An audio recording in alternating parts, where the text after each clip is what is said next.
Hello and welcome back to the GorillaBiker, and today we're doing a video which has been requested many times, and up until now I have avoided it because everyone has opinions and whatnot on how it should be done. I'm going to show you the way that I believe is the most correct way as per service manuals and whatever else to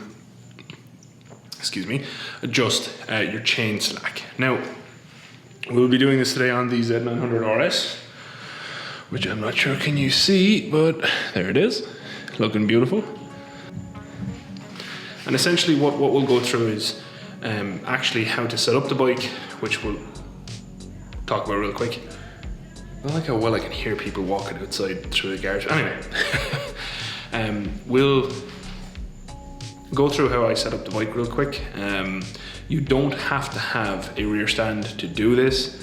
I would just recommend it. It makes things a hell of a lot easier.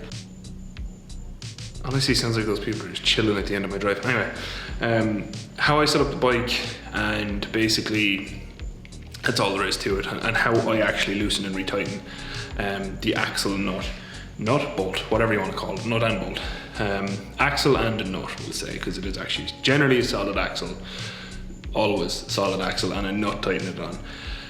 We will torque it, and I will show you just again how I adjust the chain slack. Why it's important to have either a rear stand or adjust it with the rear wheel on the ground. Now, if you have a center stand and you want to adjust it on the center stand, you can, but you have to have a correlation of like the slack on the center stand versus the slack on the ground, because they are not the same. The reason I like to use an actual rear paddock stand is because it keeps weight on the swing arm to simulate the bike sitting on the ground, so it just makes it a little bit more accurate. So to run you through this really quick, I'm just going to sit down. On the Z900RS, what we have here is the chain, which is too loose, and I'll show you how I know that in a second. And you also have, this is a cotter pin or a split pin, so I'll have to take that out. You can reuse these, and the nut that will be loosening. Now, you also have graduations right up here, and those graduations tell you basically, is the wheel straight, or is the axle straight in the swing arm, because you can push one side too far and the other side too little, essentially. Now, this chain looks like it's getting towards the back end of the swing arm, and so I will definitely be changing this at some point, probably sooner rather than later. But for today, we're just going to adjust it a little bit. So all I ever do is I take the tension off this ever so slightly, remove your, loosen your lock nut here, nut, that's the correct word, and then tighten using this. The reason you want to keep tension on this, so you only just want to just about loosen it, because you want to use this bolt to push the axle back. I've seen some people where they loosen this all the way off, and then what happens is you're not really pushing this back, this falls backwards to where the chain is nearly like, you know, at a natural I'm holding here level, which doesn't help you. You want to keep tension on this so that you're actually using this to push that backwards. Other things to check while you're down here, which I would recommend, is you have to do this anyway, but what you want to do is spin your wheel and find, do you have any tight spots? Which I've already checked this, I don't, but you kind of just want to run your wheel around and actually check the chain for any tight spots, or if you see that chain hop, any tight links, whatever, just make sure you check it all. And then wherever your tightest spot on the chain is, so as you see that running around, if there's any particular point that's tighter, that's where you actually want to adjust it. Now, pretty much all bikes have a sticker like this with your chain information. What this tells you is how much slack you should have on the chain. So for this one, it says 30 to 40 millimeters or 1.2 to 1.6 inches of slack, and it even shows you where to measure it. So that's also important. You can pull it down to measure it or push it up. I always push up. I measure from here and I push up and measure that play. Now, where you want to go on your window, whether it be 30 or 40, generally is how much you want your suspension to work. So for instance, if you want your bike to be more to be more kind of controlled, I suppose, by your suspension, then you want to keep your chain a little bit on the looser side, because your chain will actually act as part of your suspension if you have it too tight. That's why a tight chain is really bad. You're better off with your chain slightly loose than too tight. Too tight will ruin your front sprocket, it'll ruin your rear sprocket, it'll ruin your chain, and it could also snap the chain, because if you're going on very big bumps or whatever else, the chain will actually act as a part of your suspension rather than letting your shock do the work. So without further ado, let's loosen off this nut and adjust the chain. So first, you want to get the cotter pin out. Try not mess this up too much, because you will, if you don't have a spare one like I do not, you're going to want to use it again later. So you just pull it out. Now we're going to loosen this off. Literally just loosen this off a little bit. So right here, this is a 27. And all you want to do, and on the other side it's a 22. And you just want to loosen it. Okay, that was extremely tight. So you want to loosen it slightly more than that. What I like to do generally is, that feels like it was much too tight, which I don't really like, but anyway.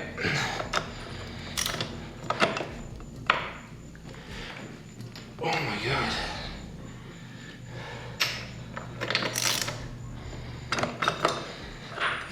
This is insanely tight. Okay, now we're getting there.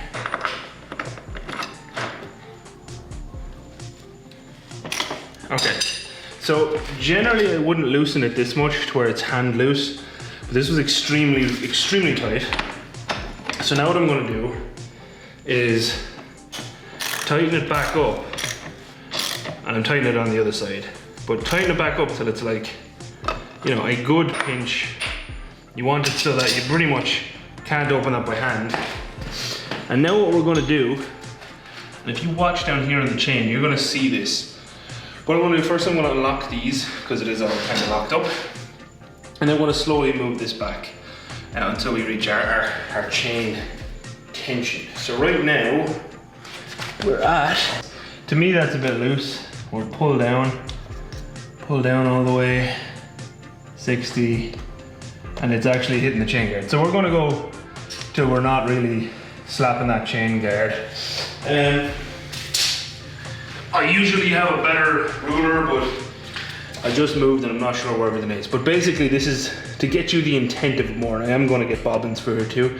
Don't really like lifting like this, but still the focus is to have pressure on the swing arm. Usually these are a 10 and a 12.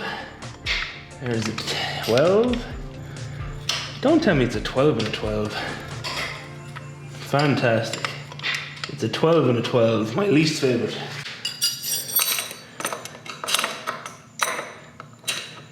Also not ideal. I would recommend getting a proper sized spanner for this. But just so you can loosen this guy here off, that's your locking nut. So right here, 1 second. So just to get you closer up, this guy here you want to have loose, that's your locking nut, and then this is the one you're going to use to adjust. Now what I would recommend is any turn you do, so I'm going to do, if you watch it's flat, I'm going to do like an 1/8 of a turn. So say to there. And that is now adjusted an 1/8, and now you can do that on the other side. So over here, you can see your adjusters are the exact same. And you can also see your little gradations there for axle alignment are also visible. So pretty much all you want to do is change, do an 1/8 of a turn over here, an 1/8 of a turn over here, a quarter, whatever you're comfortable with.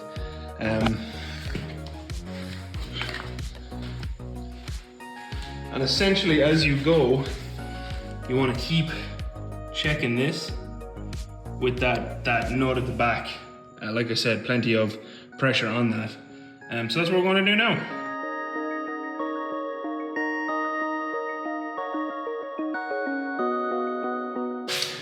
So I know from feel, and I know today my setup is not perfect, and I apologize about that. I wouldn't usually use tools like this, but with moving house, like I said, I just don't know where everything is right now. We'll figure that out.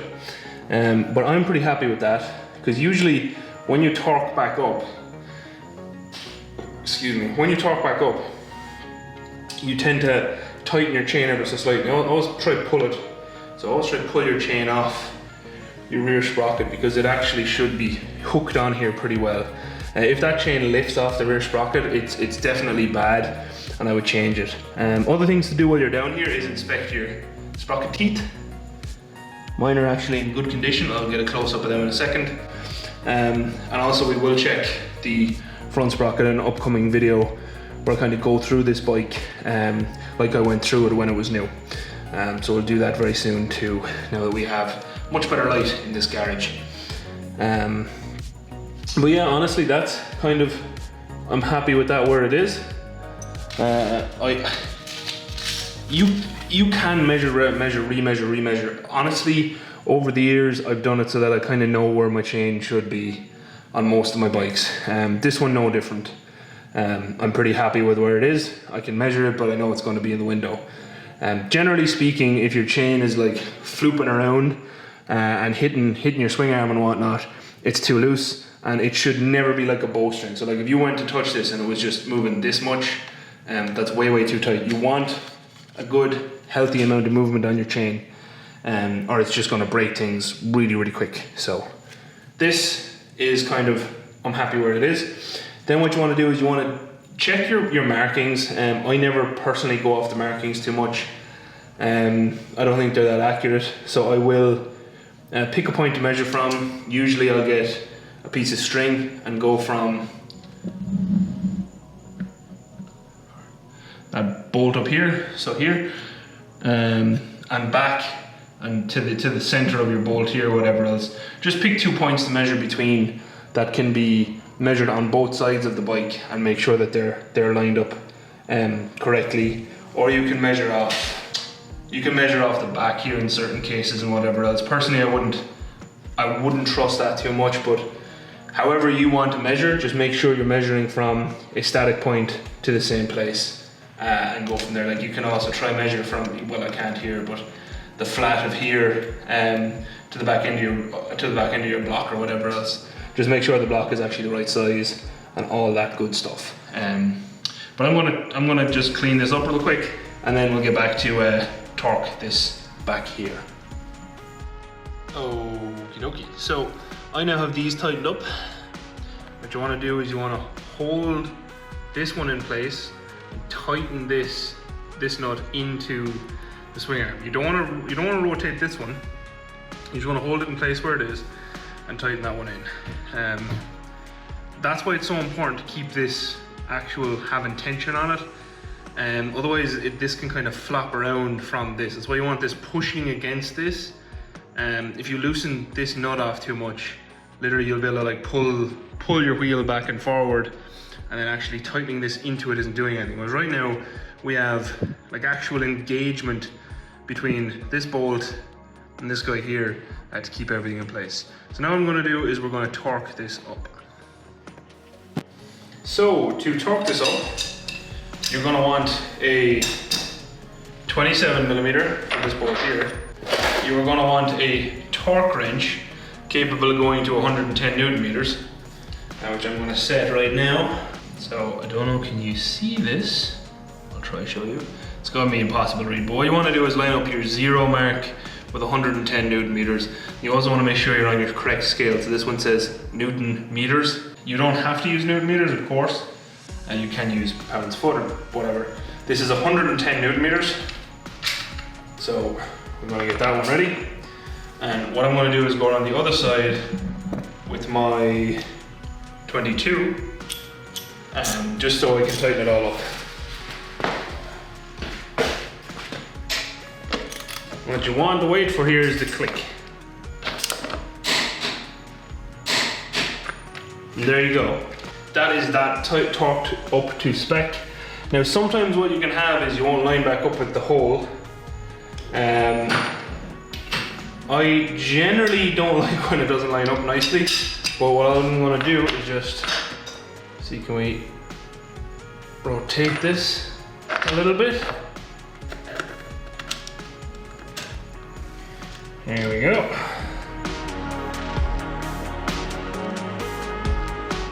And then this particular bike comes with a nice little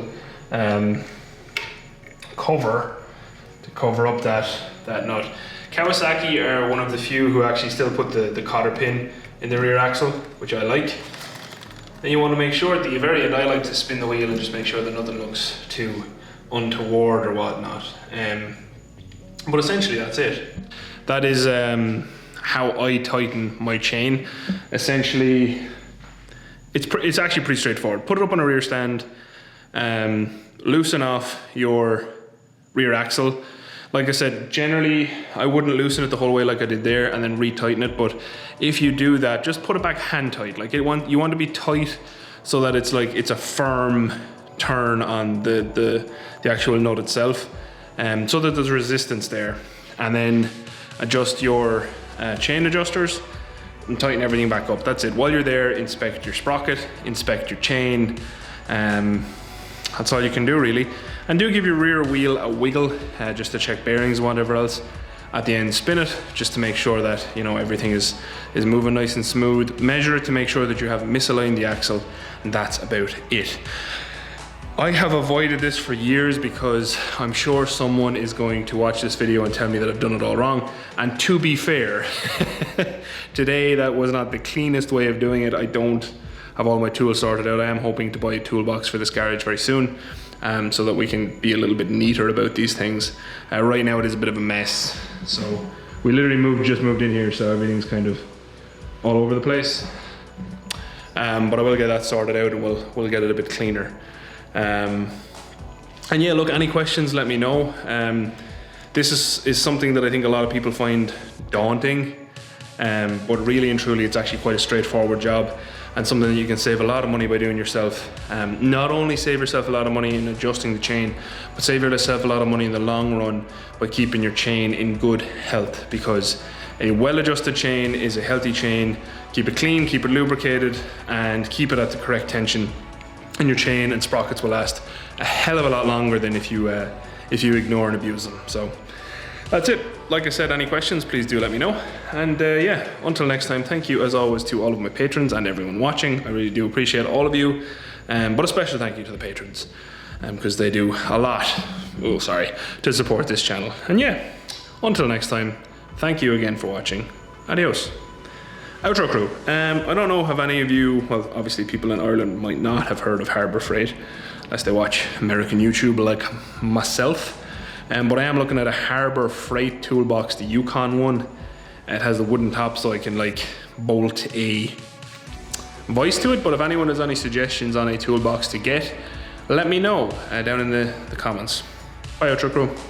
For anyone worried, as I'm sure this would keep some people up at night, yes, I did release the setting off of the torque wrench. Everything is good, folks. Everything is good.